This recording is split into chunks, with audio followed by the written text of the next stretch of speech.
to tell you about the experience in my life that had the largest singular impact on me and who I am today.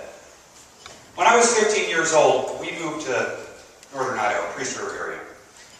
We didn't have a lot of money. In fact, we really didn't know how we were going to get the next meal.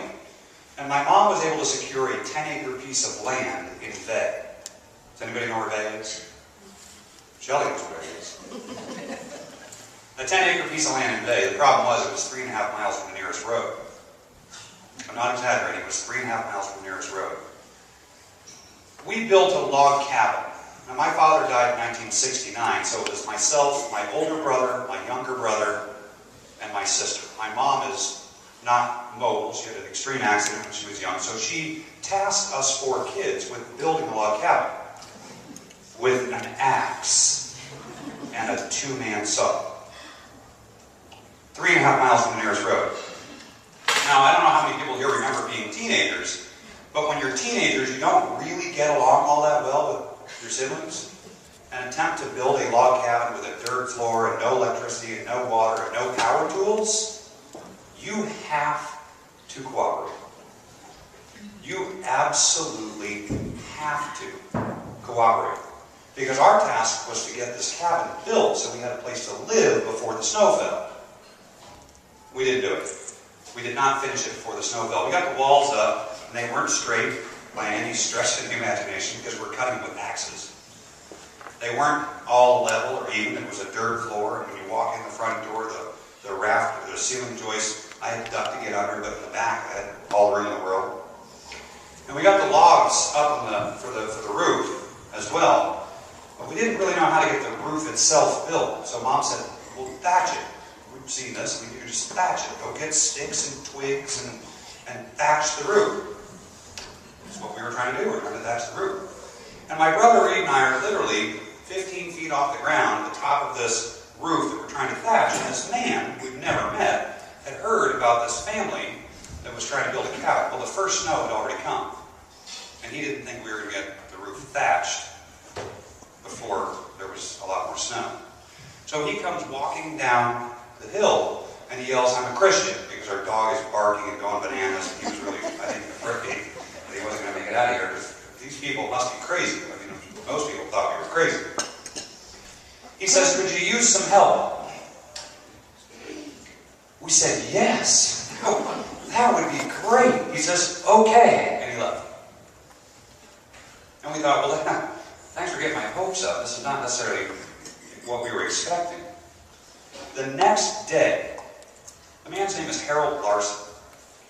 The next day, Harold Larson, he was building a house down in the valley. He brought the materials from his house. He was not a wealthy man. He did not have abundance. He was building his house. He brought the materials from his house and the church with him to roof our house.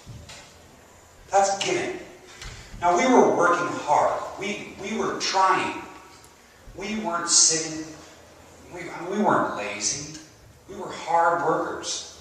But Harold Larson saw a need, and everybody in the church saw a need, and they knew that we were trying to survive, but we might not make it. And he was willing to give us just a little help. That made a profound impact on my life. When I look at some of the bills that run through Congress, unemployment insurance, extending it, sometimes people they do need help. They're not lazy. These are hard-working Americans through no fault of their own who have lost their job. And I will help. That's my responsibility. This is not the most perfect time for me to run for office. I've never run for office before. Everybody says, "Well, Tom, why are you starting with the United States Senate?" It's kind of a big, well, I don't know, I was 15 years old and I built a log cabin with an axe and a 2-man saw. This should be easy, right? It doesn't take that much more than just hard work. I've gotten a lot of support from this state. I've been all over this state, and I have gotten so much support, and I realize that what I'm doing is the right thing. I'm doing it for the right reason. I'm doing it for the right people. And I'm going to continue to do it.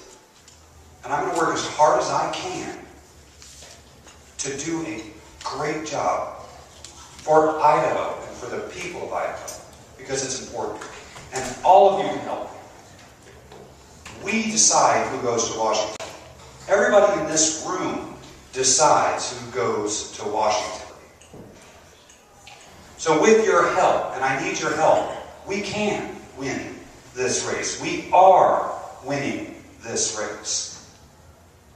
And I would like to give back what Harold Larson gave to me nearly 30 years ago. And with that, I thank you.